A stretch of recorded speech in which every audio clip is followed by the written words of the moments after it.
आदमी ने अदृश्य फ्लोरोसेंट पाउडर को विशेष समाधान में डालकर उसे अच्छी तरह से मिलाया और फ्लोरोसेंट पानी बना लिया। इसके बाद उसने उंगली से धीरे से उसे छुआ और मेज पर एक मुस्कान बनाई। फिर उसने प्राबैंगनी प्रकाश की एक किरण डाली। ओह, बहुत परफेक्ट। फिर उसने एक प्राचीन सिक्का फ्लोरोसेंट पानी में डाला। सूखने के बाद उसे एक सुंदर छोटे डिब्बे में रखा और गुमनाम रूप से प्राचीन सिक्कों का संग्रह करने वाले संग्रहालय के क्यूरेटर को भेज दिया। जब उसने एकदम से डिब्बा खोला तो वह इस सपनों के प्राचीन सिक्के से तुरंत हो गया। ये जाने बिना कि जैसे ही उसकी उंगलियां प्राचीन सिक्के पर अदृश्य फ्लोरोसेंट पाउडर को छू लेती हैं, वो पहले से ही केस द्वारा सेट किए गए जाल में फंस चुका था। उसी समय टीम में टमन भी एक पर्यटक के रूप में कैमरा लिए हुए संग्रहालय में घूम घूम कर शूटिंग कर रहा था, लेकिन वास्तव में वे कैमरे की लेजर फ्रीक्वेंसी एमिटर का उपयोग कर डिस्प्ले केस के अंदर थर्मल पेपर को निशाना बना रहे थे।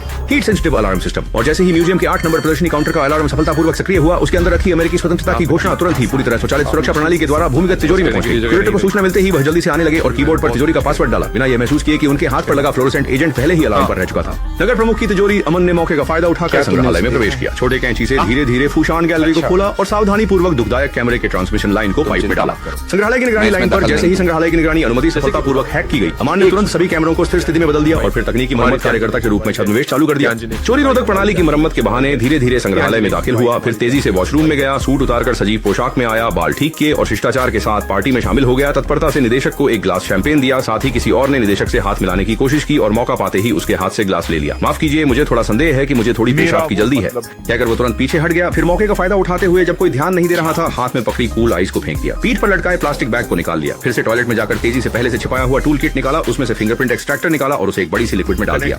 अच्छी तरह से कपास को प्लास्टिक बैग में डालकर सील कर दिया। केवल 1 मिनट में गिलास पर उंगलियों के निशान स्पष्ट दिखने लगे तो कैसी ने नकली उंगली कवर पहनकर गिलास को उठाया, एक पूरा उंगली निशान ढूंढा और सावधानी पूर्वक उसे उंगली कवर पर छाप दिया। इसके बाद उसने फिंगरप्रिंट पहचान के माध्यम से लिफ्ट खोली और 8वीं मंजिल पर पहुंचा। तिजोरी विशेषज्ञ ने अल्ट्रावायलेट लैंप से फ्लोरोसेंट एजेंट वाले अक्षरों को अमन को बताया। अमन ने उन अक्षरों को कंप्यूटर में डाला और जल्दी से तिजोरी का सही पासवर्ड हिंट निकाल लिया। और जैसे ही उसने पासवर्ड डालना शुरू किया, तिजोरी का दरवाजा झट से खुल गया। वह तेजी से चाबी के पास गया और वहां से घोषणा पत्र निकाल लिया। लपेट लो 3G प्लास्टिक बैग में। मौका पाकर जब कोई ध्यान नहीं दे रहा था तो वह तिजोरी से बाहर निकल गया।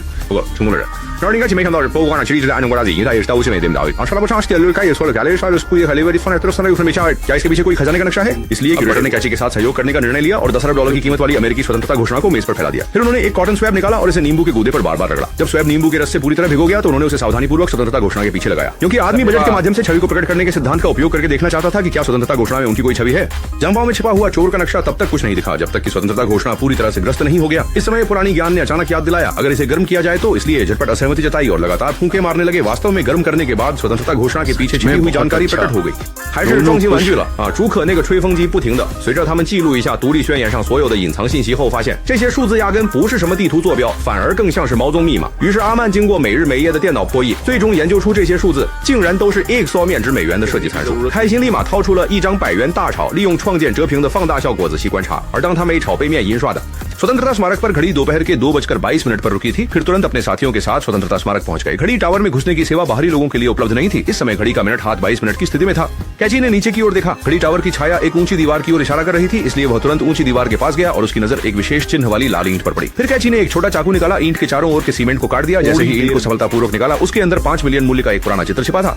डबल लेयर चश्मा पहनते ही तुरंत साथियों को स्वतंत्रता घोषणा पत्र खोलने के लिए कहा। पॉल ने चश्मा पहनकर ध्यान से देखा और देखा कि पहले खाली दिखने वाले कागज पर एक 3D चित्र दिखाई दिया, त्रिआयामी चित्र, और समायोजित लेंस के रंग के माध्यम से विभिन्न संकेत भी प्रकट होंगे। केज इसमें छिपी सामग्री को डिकोड करने का प्रयास कर ही रहा था कि तभी पॉपुलर ने आकर स्वतंत्रता घोषणा पत्र की चोरी के आरोप में उसे गिरफ्तार कर लिया। हालांकि जब केज को जेल ले जाया जा रहा था तब अचानक पॉपुलर के संचार उपकरण में गड़बड़ी हो गई।